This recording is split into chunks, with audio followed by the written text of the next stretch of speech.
चलो वह mic off कर देना सर। तो हम लोग पढ़ रहे थे भारतीय दंड संहिता के अंतर्गत अध्याय 4, जिसपे बताया गया आपका साधारण अपवाद के संबंध में। जो आपका दिया गया है 76 से लेकर 106 तक। तो हम लोगों ने 76 से लेकर अब तक 92 तक का अध्ययन कर लिया है कि उसमें क्या क्या चीजों को बताया गया, उसको देख चुके हैं। एक बार थोड़ा सा और देख लेते हैं हम लोग। जो आपका साधारण अपवाद के संबंध में हम लोगों ने पढ़ा था कि तथ्य की भूल जो 70 से 79 में बताई गई है,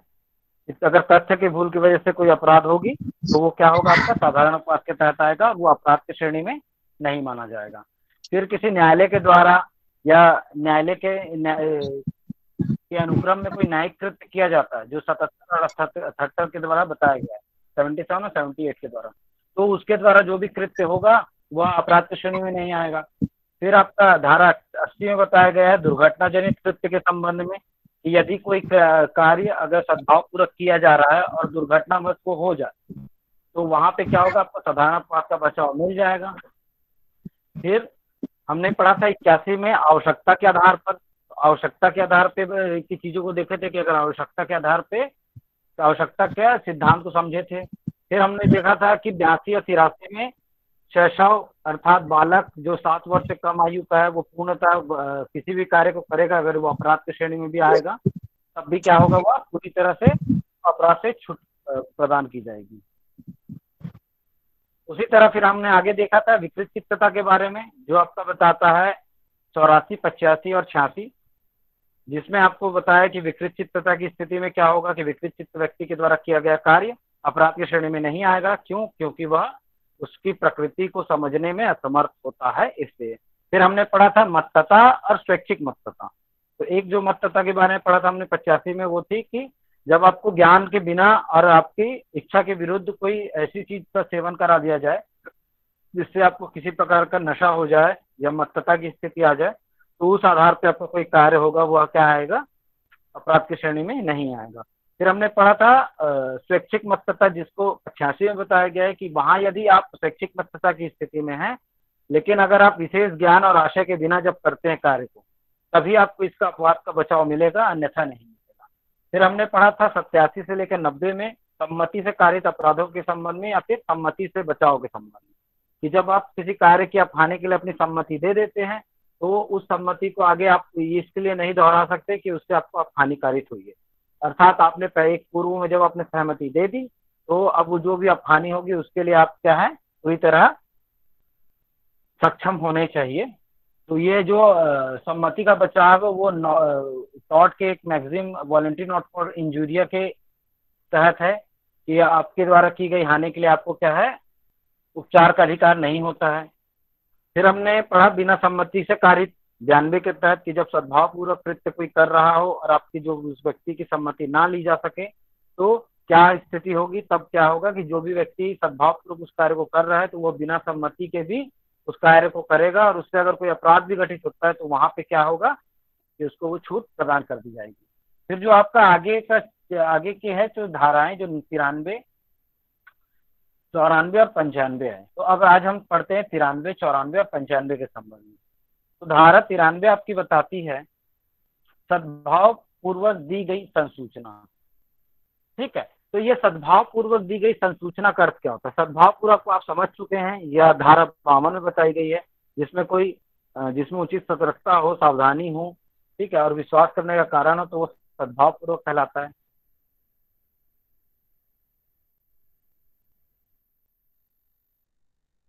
तो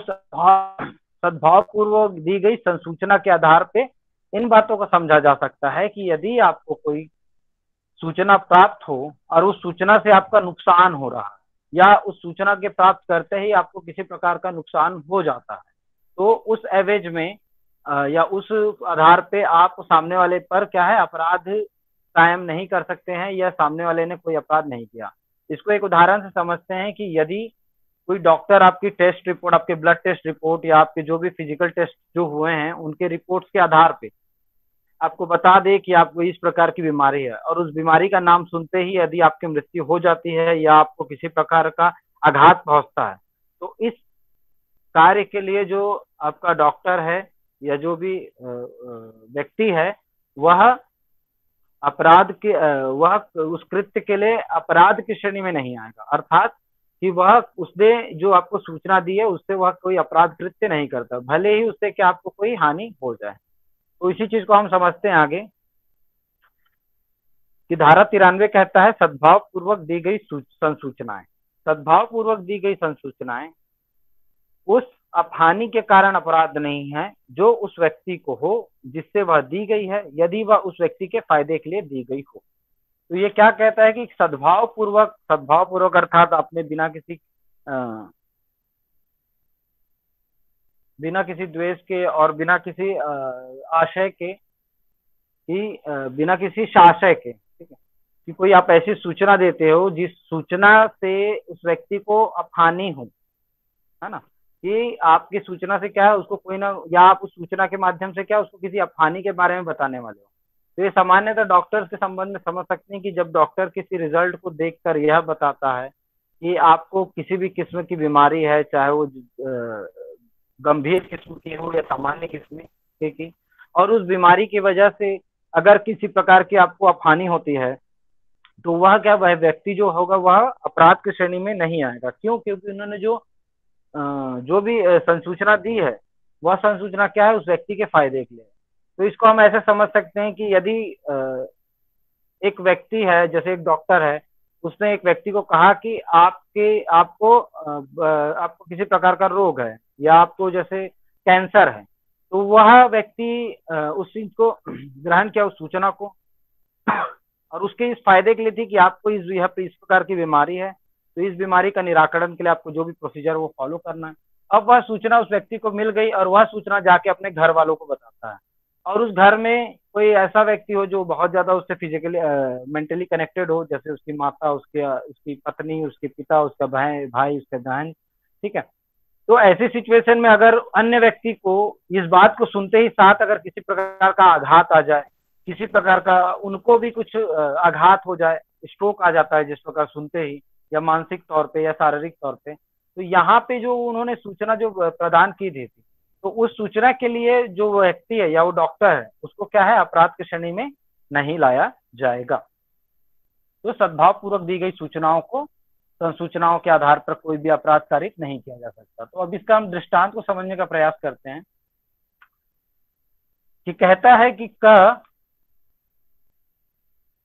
एक शल्य चिकित्सक एक रोगी को सद्भाव पूर्वक यह संसूचित करता है कि उसकी राय में वह जीवित नहीं रह सकता। इस आघात के परिणाम स्वरूप उस रोगी की मृत्यु हो जाती है। क ने कोई अपराध नहीं किया है, यद्यपि वह जानता है कि उस सूचना से उस रोगी की मृत्यु कारित होना संभव है। तो यहाँ पे क्या हो रहा है कि एक शल्य चिकित्सक है, वह अपने रोगी को, भाई अब डॉक्टर का धर्म होता है कि वह अपने जो भी उसके जो रोगी या उसके जो मरीज होते हैं उनको क्या है, उनकी सारी चीजों की जानकारी विस्तार पूर्वक दें। तो वह अपने रोगी को क्या है, सद्भाव पूर्वक बताता है कि आपको इस प्रकार की बीमारी हो गई है और आप शायद इस बीमारी की वजह से शायद जीवित नहीं रह पाएंगे। तो आप तुरंत नहीं मर रहे, लेकिन आपके क्या है, जीवन के जो आपके मृत्यु की संभावना यहाँ पे बन रही थी। अब उस बात को सुनते ही जो रोगी है उसकी मृत्यु हो गई, उसको किसी प्रकार का झटका लग गया या आघात आ गया, चाहे वो मानसिक तौर पे या शारीरिक तौर पे, जिससे उसकी मृत्यु हो जाती है। तो यहाँ पे जो डॉक्टर है उन्होंने क्या किया कि कोई अपराध नहीं किया, क्योंकि उन्होंने जो संसूचना प्रसारित की थी वह क्या, सद्भाव पूर्वक थी। यदि बल्कि वह सूचना के आधार पे अगर उस रोगी की मृत्यु हो भी गई या उसकी संभावना थी, तब भी उसने कोई अपराध नहीं किया। तो यहाँ पे जो सद्भाव पूर्वक जो शब्द है उसको आपको ध्यान देना है कि जो संसूचना होगी वो सद्भाव पूर्वक होनी चाहिए। अब इसी को हम एक इसका विपरीत अर्थ में भी एक समझते हैं कि अगर कोई व्यक्ति अन्य व्यक्ति के घर में जाके कहता है कि आपका जो लड़का है वो एक्सीडेंट हो गया और वो मर गया, इस बात को सुन के उसके पिता को क्या हुआ, हार्ट अटैक आ गया और उसकी वहीं पे मृत्यु हो गई, और वह जो सूचना थी वह मिथ्या थी, अर्थात वो झूठ थी और इस प्रकार की कोई घटना नहीं घटी थी, वो शायद मजाक के तौर पे कर रहा हो या जानबूझकर कर रहा हो। तो यहाँ पे क्या है, उसमें सद्भाव पूर्वक का अभाव था। इस वजह से अगर वो ऐसा कार्य करता है तो वहां पे वो क्या होगा, दंडनीय होगा। लेकिन जो कार्य जो घट रहा है या जो घटने वाला है और उस बारे में अगर आप संसूचना देते हैं जो सद्भाव पूर्वक होगी, जो किसी को हानि पहुंचाने के उद्देश्य से नहीं होगी, वो केवल उसके फायदे के लिए या उनकी जानकारी के लिए होगी, जिससे वो उस चीजों को समझ सके, संभाल सके अपने आप को। ठीक है, तो यहाँ पे क्या होगा, ऐसी सूचना जो सद्भाव पूर्वक होगी उसके लिए कोई अपराध घटित नहीं होगा। लेकिन अगर वह सूचना सद्भाव पूर्वक नहीं है, किसी कपट में, किसी भय में आकर या बलपूर्वक कही गई है और इस सूचना से किसी को नुकसान होता है, तो वहां पे वह क्या होगा, लायबल होगा या दायी होगा।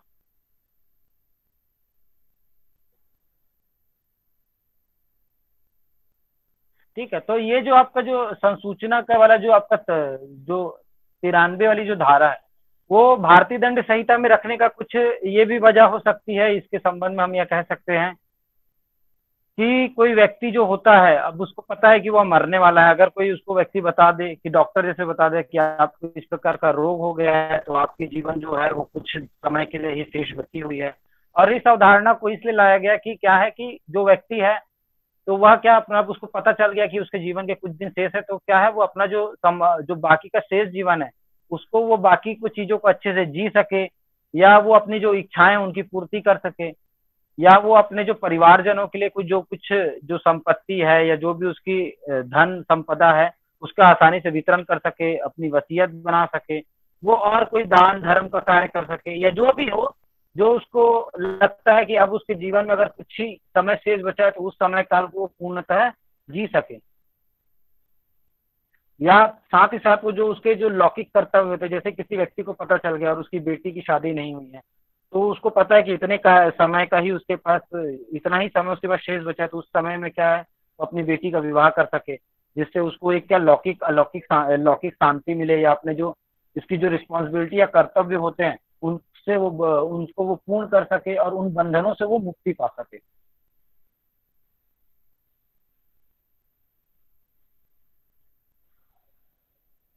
क्लियर होगा ये चीज आप लोग को। अब हम लोग देखते हैं आगे 94। 94 कहता है कि वह कार्य जिसको करने के लिए कोई व्यक्ति धमकियों द्वारा विवश किया गया है। तो यहाँ पे जो आप समझिएगा प्रयास कीजिए कि 94 क्या है, कि वह कार्य जिसको करने के लिए कोई व्यक्ति धमकियों द्वारा विवश किया गया। तो उन कार्यों के संबंध में ये बात कह रहा है जिसके पीछे किसी प्रकार का बल हो, कपट हो, या किसी प्रकार का उसमें धमकी हो। ठीक है, तो धमकी है अर्थात उसमें बल का प्रयोग किया जा रहा है। तो उस संबंध में हम देखते हैं कि हत्या और मृत्यु से दंडनीय उन अपराधों को जो राज्य के विरुद्ध है छोड़कर कोई बात अपराध नहीं है जो ऐसे व्यक्ति द्वारा की जाए जो करने के लिए ऐसी धमकियों से विवश किया गया हो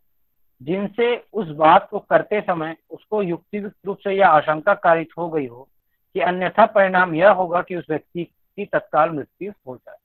परंतु यह तब जबकि उस कार्य को करने वाले व्यक्ति ने अपने ही इच्छा से या तत्काल मृत्यु से कम अपनी हानि की युक्तियुक्त आशंका से अपने को इस स्थिति में ना डाला हो जिससे कि वह ऐसी मजबूरी के अधीन पड़ गया है। स्पष्टीकरण एक कहता है कि वह व्यक्ति जो स्वयं अपनी इच्छा से या पीटे जाने की धमकी के कारण डाकुओं की टोली में या उनके सील को जानते हुए सम्मिलित हो जाता है, इस आधार पर इस अपवाद का फायदा उठाने का हकदार नहीं है कि वह अपने साथियों द्वारा ऐसी बात करने के लिए विवश किया गया था जो विधिना अपराध है। स्पष्टीकरण 2 कहता है कि डाकुओं की एक टोली द्वारा अभिगृहित और तत्काल मृत्यु की धमकी द्वारा किसी बात के करने के लिए जो विधाना अपराध है विवश किया गया व्यक्ति, उदाहरण था एक लोहार जो अपने औजार लेकर एक गृह का द्वार तोड़ने को विवश किया जाता है जिससे डाकू उससे प्रवेश कर सके, उसे लूट सके, इस अपवाद का फायदा उठाने के लिए हकदार है। तो यहाँ पे क्या बताया है आपका 94 उन कार्यों के लिए है कि यदि आपको किसी आपराधिक कृत्य को करने के लिए विवश किया जाए या किसी प्रकार की धमकी दी जाए, तो उस प्रकार का जब आप कृत्य कर देते हैं तब आपका जो कार्य है वो उस अपराध की श्रेणी में नहीं गिना जाएगा या माना जाएगा। तो यहाँ पे जब आपको अगर आपके तहत आपके लिए के ऊपर आपराधिक अभियोग भी चलता है तब भी आपको इस जो 94 है उसका बचाव मिल जाएगा। इसको हम ऐसे समझ सकते हैं कि अगर किसी व्यक्ति को चोरी करने के आशय से जबरदस्ती उसको गन पॉइंट पे या उसको डरा कर या उसको बंदूक दिखाकर उसको जबरदस्ती उसको ड्राइव करवाया जाए कि आप तो इस जगह से उस जगह हमको लेकर चलना है, और एक व्यक्ति उसके ऊपर बंदूक टिकाए रखा है कि यदि तुमने इधर उधर किया तो हम तुमको गोली मार दें। तो यह क्या है, यहाँ पे उसको जान का भय है, तो इस आधार पे वो इस कार्य को कर देता है। तब वह क्या होगा, इसके लिए उस अपराध के लिए दायी नहीं होगा और उसको 94 का बचाव मिल जाएगा। ठीक है, तो ये जो आपकी धारा है उसको समझते हैं कि हत्या और मृत्यु से दंडनीय उन अपराधों को जो राज्य के विरुद्ध है, छोड़कर कोई बात अपराध कि जो ऐसे व्यक्ति द्वारा की जाए जो उसको करने के लिए ऐसी धमकियों से विवश किया गया हो, जिनसे उस बात को करते समय उसको युक्तियुक्त रूप से यह आशंका कारित हो गई हो कि अन्यथा परिणाम यह होगा कि उस व्यक्ति की तत्काल मृत्यु हो जाए। तो यहाँ क्या कह रहा है कि हत्या और मृत्यु से दंडनीय उन अपराधों को जो राज्य के विरुद्ध है, उनको छोड़कर कि कोई जो बात है अपराध नहीं होगा, कि वह क्या है कि धमकियों से विवश किए जाने पर और उस धमकियों के आधार पर उसको पता है कि यदि उसने उस धमकियों के आधार पर कार्य को नहीं किया तो उस समय उसकी युक्तियुक्त रूप से उसको यह आशंका हो जाएगी कि उसके परिणाम स्वरूप उसके व्यक्ति की मृत्यु हो सकती है या तत्काल मृत्यु हो जाए। जैसे मैंने कहा कि कोई व्यक्ति को चोरी के समय गन पॉइंट पे रख दिया गया, तो वह क्या है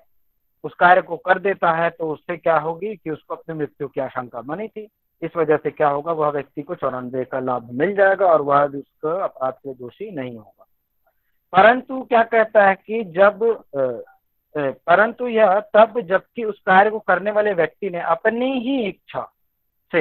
या तत्काल मृत्यु से कम अपनी अपहानि के युक्तियुक्त आशंका से अपने को इस स्थिति में ना डाला हो जिससे वह ऐसी मजबूरी के अधीन पड़ गया हो।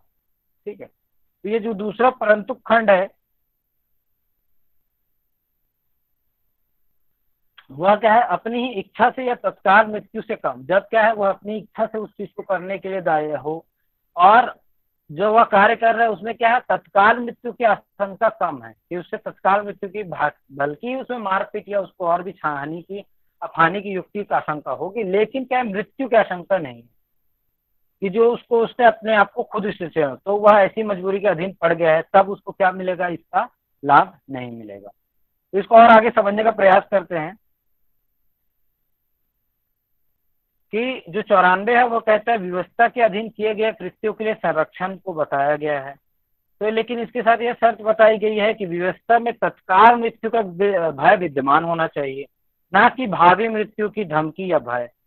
कि यदि कोई व्यक्ति ऐसा है कि उसको बोल दिया जाए कि तुमने अगर आज ये काम नहीं किया तो हम तुमको मार देंगे, लेकिन उसको ऐसी आशंका नजर नहीं आ रही कि उसकी तत्काल मृत्यु हो सकती है। ठीक है, तो अगर उसको तत्काल मृत्यु का भय नजर, अगर उसके हाथ में पिस्टल है या किसी प्रकार का हथियार है जिससे उसको लग रहा है कि ये उस पर प्रहार कर देगा तो उससे उसकी मृत्यु हो जाएगी, तब उसको कार्य को कर देगा, तब वो इसका बचाव ले लेगा। लेकिन यदि उसको लगता है कि यह सिर्फ एक नाम मात्र धमकियां हैं जिसका कोई औचित्य नहीं हो सकता है, तो यह उस पर उसका लाभ नहीं मिल पाएगा। इस धारा के अधीन व्यवस्था का बचाव इस सिद्धांत पर आधारित है कि व्यक्ति द्वारा उसकी इच्छा के विरुद्ध किए गए कार्य को उसका कार्य नहीं माना जाता है। ठीक है, कि अर्थात ये क्या कहता है कि व्यवस्था का बचाव क्या है कि आपने विवश होकर इस कार्य को किया, तो ये व्यवस्था का बचाव है कि आपके पास कोई चारा नहीं था या कोई रास्ता नहीं था इस कार्य को करने के अलावा। परंतु क्या है, इस धारा में दो अपवाद बताया गया है कि यदि किसी व्यक्ति को तत्काल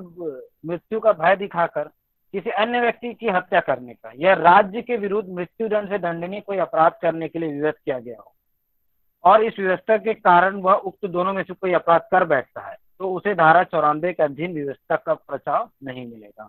कि क्या है कि यदि आप को मृत्यु का भय दिखाकर आपको किसी दूसरे व्यक्ति की हत्या करने की बात कहेगी, ठीक है, तो यहाँ पे कहा गया है ना कि हत्या और मृत्यु दंड से दंडनीय उन अपराधों के जो राज्य के विरुद्ध है। तो इस आधार पे आपने किया कि आपने किसी की अन्य की हत्या के लिए या आपने राज्य के विरुद्ध कोई कार्य जैसे राजद्रोह का कार्य किया, चाहे वह आपने उसको व्यवस्था में ही किया हो, तब भी आपको इसका बचाव नहीं मिल पाएगा। तो ये दो चीजों के लिए आपको बचाव नहीं मिल पाएगा, बाकी अन्य चीजों के लिए आपको इसका बचाव मिल जाएगा।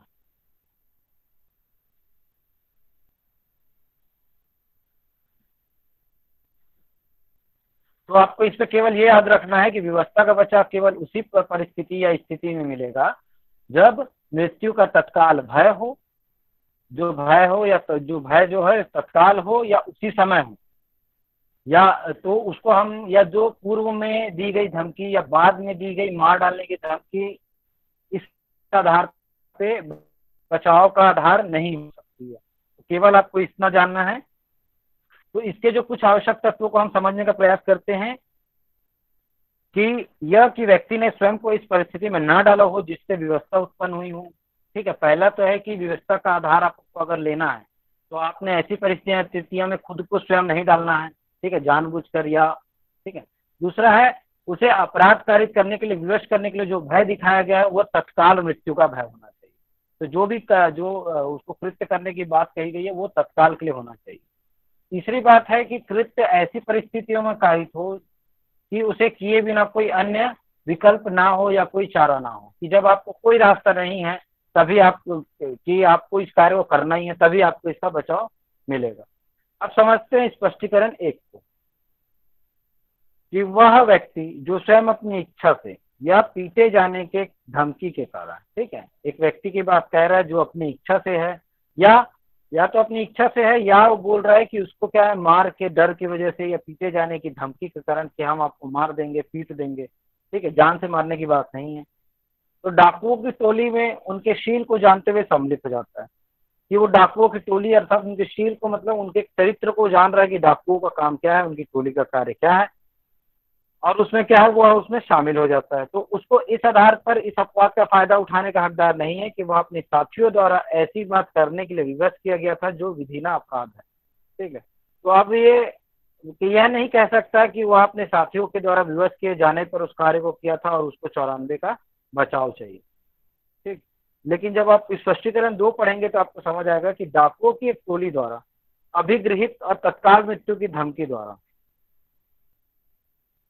किसी बात को करने के लिए जो विधिना अपराध है विवश किया गया व्यक्ति, एक डाकुओं की टोली है और उन्होंने एक व्यक्ति को पकड़ लिया और उसको अभिगृहित किया, ठीक है, उसको पकड़ लिया है और उसको तत्काल मृत्यु की धमकी के द्वारा उसको किसी बात को करने के लिए जो विधि के द्वारा अपराध की श्रेणी में आता है उसको विवश करता है। जैसे कि इसमें बताया गया है एक लोहार के संबंध में कि उसको कहा जाता है कि अपने औजार लो और उससे घर का दरवाजा को तोड़ दो, और इस बात पे उसको विवश किया जाता है कि जिससे उस दरवाजे को तोड़ने के बाद डाकू उसमें प्रवेश कर सके और उसको लूट सके। तो जो लोहार होगा उसको क्या होगा 94 का इसके तहत बचाव मिल जाएगा और उसको इस अपवाद का फायदा उठाने के लिए हकदार माना जाएगा।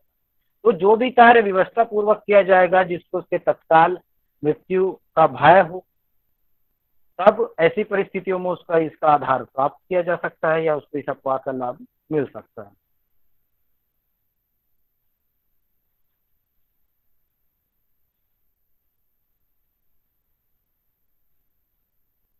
ठीक है, तो इसमें हम एक केस को समझते हैं। एक केस था बच्चन लाल बनाम राज्य के मामले में। साक्ष्य के आधार पर यह साबित किया गया कि अभियुक्त उसी समय से निरंतर तत्काल मृत्यु के भय से विवश होकर कार्य कर रहा था जब तक उसे हत्यारों द्वारा मृतक की टांगे पकड़ने के लिए कहा गया था। बाद में लाश को छिपाने में हत्यारे की मदद करनी पड़ी। यद्यपि अभियुक्त ने अपने बयान में यह नहीं कहा कि उक्त हत्या के कार्य में सहयोग देने का प्रतिरोध किया था, फिर भी न्यायालय ने उसे 94 के अधीन व्यवस्था का बचाव देते हुए दुष्मुक्त कर दिया। न्यायालय के अनुसार अभियुक्त को हत्यारों द्वारा अपनी मृत्यु कारित कर दी जाने का भय उस समय भी बना रहता है जब तक उसे लाश छिपाने में हत्या की मदद करने के लिए विवश किया गया। इस प्रकार जहां मालिक द्वारा अपने नौकर को तत्काल मृत्यु का भय दिखाकर हत्या किए गए व्यक्ति की लाश को अन्यत्र ले जाने के लिए विवश किया गया, तो नौकर को 94 के अधीन संरक्षण दिया जाना न्यायोचित माना गया था। तो आपको ये समझ आया होगा कि यदि आपको कभी कोई मान लो एक हत्या की साजिश चल रही है, हत्या का कृत्य चल रहा है, उसमें आप गलती से फंस गए, तो उसमें आपको जब तक उसको मार रहा है तो आपको बोला गया कि उसको क्या है पकड़ के रखना, उसके पैरों को पकड़ के रखना जाना है, और उस पैरों को पकड़ने तक आपके ऊपर मृत्यु का भय है। और उसके पश्चात भी आप क्या है उस व्यक्ति जो मृत्यु हो चुकी है उस मृतक के लाश को छिपाने का या उसको ठिकाने लगाने की जो प्रक्रिया है उसमें भी आपको व्यवस्था पूर्वक अगर सहयोग लिया गया और बाद में आपने इसका प्रतिरोध की भावना को भी नहीं बताया कोर्ट में, तब भी आपको क्या मिल जाएगा, व्यवस्था का बचाव मिल जाएगा कि आपने वो जो कार्य किया था वो व्यवस्था पूर्वक किया था, इसमें आपकी कोई भी इच्छा नहीं थी और आपका उसमें कोई भी स्वयं का योगदान या सहयोग नहीं था, कि आपको वहां पे केवल और केवल तत्काल मृत्यु का भय ही था। तो मुझे लगता है कि ये आपको अब क्लियर हो चुका होगा, समझ आ चुका होगा। फिर हम आगे देखते हैं धारा 95 के बारे में। तो 95 आपको समझने से पूर्व ये देखना है कि 95 कहता है तुच्छ अपहानि कारित करने वाला कार्य, अर्थात वह छोटी छोटी क्रियाएं जिनसे आपको अगर छोटी सी हानि भी होती है तो उन कार्यों के लिए क्या है, आपको कोई भी व्यक्ति को दायी नहीं ठहराया जा सकता या मामूली कर। ये एक आपका लैटिन मैगजीम है, द मिनिमस नॉन क्यूरेट लेक्स, अर्थात विधि तुच्छ बातों पर ध्यान नहीं देती है। इसका तात्पर्य यह है कि विधि ऐसी छोटी छोटी बातों पर अधिक ध्यान नहीं देती है जो शाब्दिक अर्थ में ना तो अपराध की कोटि में आते हैं लेकिन उनसे क्षति या हानि नाम मात्र होती, जिनके लिए अपराध का संज्ञान करना भी न्यायोचित प्रतीत नहीं होता है। जैसे आप सामान्यतः समझ सकते हैं कि आपके जेब में माचिस है, सामने वाले व्यक्ति ने देखा और आपसे बिना पूछे उस माचिस को ले लिया। तो इस कंडीशन में अगर आप बोलेंगे कि उसने माचिस की चोरी की है, तो माचिस एक जैसी चीज है क्या, एक तुच्छ चीज है, तो वो उस परिस्थिति में क्या होगा, आप उसके चोरी का अपराध कायम नहीं कर सकते। उसी प्रकार यदि कोई आपके घर के बाहर से अगर एक पत्ता तोड़ ले, एक फूल तोड़ ले, तो आप उसको क्या है, अपराध की श्रेणी में नहीं लाएंगे। तो ये विधि का कार्य क्या है कि विधि क्या है, इसलिए इस 95 वाले जो धारा 95 है उसको इसलिए रखा गया है कि क्या है, विधि का जो समय है या न्यायालय का जो समय है वो बहुत ही महत्वपूर्ण या मूल्यवान होता है, मूल्यवान होता है। यदि वह तुच्छ चीजों या बहुत छोटी छोटी शिकायतों को जिनका निराकरण करना भी संभव ना हो या जिनको अपराध की श्रेणी में लाना ही संभव ना हो, उन चीजों को अगर ध्यान देने लगी तो विधि का कार्य क्या होगा, वह बढ़ जाएगा और उससे जो विधि की जो प्रक्रिया है उसमें क्या है, बाधा पड़ेगी। क्योंकि यदि वो छोटी छोटी बातों की शिकायतों पर ध्यान देने लगे तो वो जो बृहद मामले हैं, जो बड़े बड़े मामले हैं, उन पे कब ध्यान दे पाएगी। तो इसलिए इस धारा 95 को रखा गया है। तो इसको समझने का प्रयास करते हैं कि कोई बात, आप स्क्रीन में देख सकते हैं कि क्या कहता है कि कोई बात इस कारण से अपराध नहीं है कि उससे कोई अपहानि कारित होती है या कारित हो की जाने की आशयित है या कारित होने की संभाव्यता ज्ञात है, यदि वह इतनी तुच्छ है कि मामूली समझ और स्वभाव वाला कोई व्यक्ति उसकी शिकायत ना करे। जैसे कहते हैं ना कि कोई जैसे छोटे बच्चे जो कुछ चीजें करते तो अरे छोटा बच्चा छोड़ दो, वैसे ही कोई बड़े व्यक्ति भी अगर उस प्रकार में कोई कृत्य करते तो अरे ये छोटे बच्चे की तरह कार्य को कर रहा है। तो उसको क्या है कि उन चीजों के बारे में कहता है कि बहुत ही तुच्छ हो या आपको लग रहा है कि उससे हानि भी है, हो रही है, हानि कारित होगी या कारित हो जाना आश्रयित हो या उसकी संभावना हो, लेकिन क्या है कि वह कार्य जो है वो उसकी जो परिस्थिति या प्रकृति वो इतनी तुच्छ या इतनी छोटी है या इतनी मामूली है कि उसका निराकरण करना भी संभव ना हो। समझ रहे बात को? तो ऐसी चीजों के लिए क्या है, इनको अपराध की श्रेणी में नहीं लाया जाता है। जैसे आप क्लास में पढ़ाई कर रहे हैं और सामने वाला आपका पेन आपकी परमिशन के बगैर उठा ले और वह एक साइन करके वापस रख दे, तो आप ये नहीं बोलेंगे कि आपने उसको बिना परमिशन के लिया था, क्योंकि एक बार लिखने का जो है, हाँ अगर वो पेन मूल्यवान हो तब इसकी बात को चोरी के तहत लाया जा सकता है, लेकिन अगर वो केवल एक साइन करने के हिसाब से ले तो उसको हम क्या उसमें नहीं लाएंगे।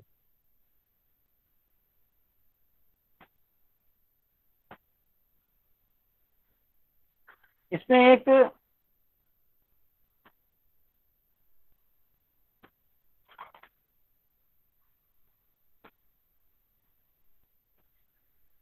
केस को समझते हैं कि फिलिप रेगल वर्सेस सम्राट, ये आपका मामला था 1932 का बंबई के तहत। इस मामले को में अभियुक्त तथा उसके अन्य साथियों ने सेंट्रल तारघर कोऑपरेटिव बैंक लिमिटेड के अंशधारियों की एक विशेष बैठक आयोजित की। बैठक में किसी सदस्य ने प्रस्ताव रखा कि अभियुक्त को उक्त बैंकिंग कंपनी से हटा दिया जाए। इस पर अभियुक्त इतना क्रोधित हुआ कि आवेश में आकर चिल्ला उठा कि गवर्नर जनरल तक उसे कंपनी से नहीं हटा सकता। उसके बाद वो गाली देते हुए कमरे से बाहर निकल गया। अभियुक्त के विरुद्ध दंड संहिता की धारा 504 के अंतर्गत अपमान के लिए अभियोजन चलाए जाने पर विचारण न्यायालय ने उसे दोषी ठहराया, लेकिन उच्च न्यायालय ने उसे दोष मुक्त करते हुए अभिकथन किया कि वह ऐसा मामला नहीं है जिसके लिए दंड न्यायालय की शरण ली जाए, क्योंकि मामले की परिस्थितियों को ध्यान में रखते हुए अभियुक्त को धारा 95 का लाभ देना न्यायोचित होगा। ठीक है। तो यदि किसी को बोल दिया जाए कि आपको हटा दिया जा रहा है और उसमें वो क्रोधित होकर कुछ अपशब्द कह देता है, तो अपशब्द कहना तो उसको जो निम्न न्यायालय था, जो विचारण न्यायालय था, जिला न्यायालय, उन्होंने तो उसको दंडित किया, लेकिन उच्च न्यायालय ने कहा कि यह इतना भी सधन्य या इतना भी वो नहीं है कि जिसके लिए किसी व्यक्ति को दंडित किया जाए, और उसको 95 का बचाव दे दिया गया। उसी प्रकार यदि एक केस था कि शिव गुलाम राम सम्राट का, इस मामले में था कि नौकरी से हटा दिए जाने पर जो अधिकारी ने छाते की डंडी से सुपरिटेंडेंट को मामूली सी चोट पहुंचाई। अभियुक्त ने अपने बचाव के धारा 95 का सहारा लेते हुए यह तर्क प्रस्तुत किया, हानि तुच्छ और नगण्य होने के कारण उसका कृत्य क्षम्य था, परंतु न्यायालय ने उसे दोषी मानते हुए इस मामले को 95 लागू करना उचित नहीं माना। ठीक है, कि इसमें क्या था कि आप अधिकारी के ऊपर आप किसी प्रकार का एक छाते की डंडी से सामान्य चोट या चोट भी नहीं, एक ऐसे बस आप टच कर देते हैं, तो उसको भी क्या है, आप 95 के तहत उसका बचाव नहीं ले सकते। तो यह जो 95 का बचाव की जो धारणा है वह परिस्थिति के आधार पर बदलती रहती है, कि यदि आप किसी सामान्य व्यक्ति को हल्का सा टच कर दे, जो न चोट की स्थिति में आता है, न प्रहार की स्थिति में आता है, तो उस आधार पे अगर व्यक्ति आप पर आपराधिक मुकदमा दायर करे तो वो क्या होगा, उसको बचाव मिल जाएगा। लेकिन वही कार्य आप यदि किसी अधिकारी के साथ करें तो आपको उसका बचाव मिलना मुश्किल है।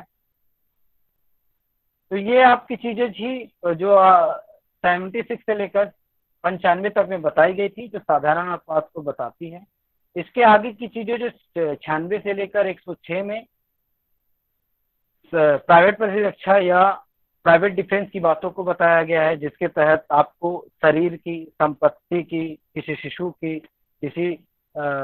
विकलांग विकृत चित्त व्यक्ति के संबंध में उसकी शरीर की और संपत्ति की रक्षा करना, अपने शरीर और संपत्ति की रक्षा करने के अधिकार के संबंध में बताया गया है, जिसको हम आगे की क्लास में पढ़ेंगे। ठीक है, तो आपको मुझे लगता है कि 76 से 95 की चीजें समझ आ गई होगी, और जो भी आपके डाउट्स होंगे वो आप पूछ सकते हैं।